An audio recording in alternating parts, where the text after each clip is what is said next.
A B O C যথাক্রমে 1:3:5 অনুপাতে মূলধন নিয়ে একত্রে একটি ব্যবসা শুরু করে।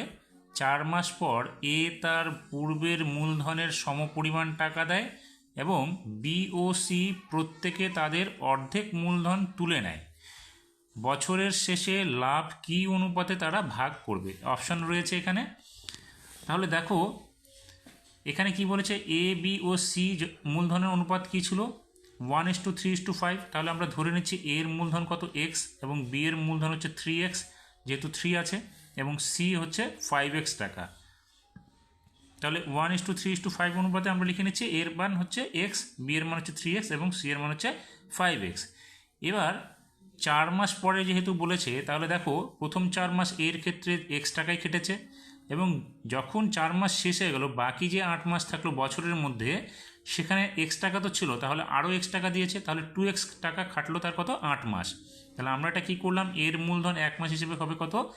x × 4 + 2x × 8 হয়ে যাবে।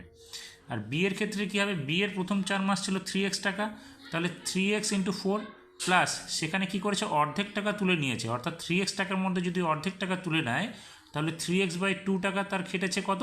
8 মাস। তাহলে 3x/2 × 8 করেছি। এবার সি এর ক্ষেত্রেও তাই। সি কী করেছে? প্রথম যে 4 মাস তার খেটেছে হচ্ছে 5x টাকা করে, এবং শেষের যে 8 মাস সেখানে তার 5x টাকার অর্ধেক টাকা খেটেছে, যেহেতু সে অর্ধেক তুলে নিয়েছে। তাহলে এখানে কী হবে? 5x × 4 + 5x/2 × 8।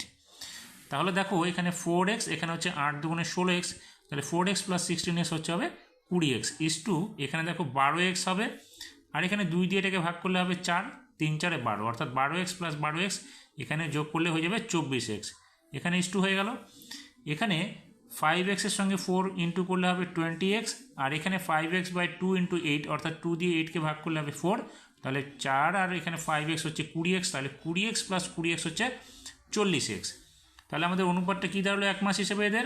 A/B/C এর 20x = 24x = 40x।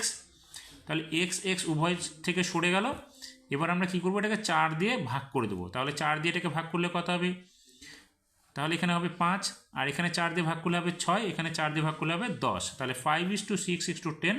দেখো অপশানে রয়েছে 4:3:5, 5:6 = 10, 6:5 = 10, 10:5 = 6। তাহলে আমরা অপশানটা কোথায় পেয়ে যাচ্ছি? বি নাম্বারে।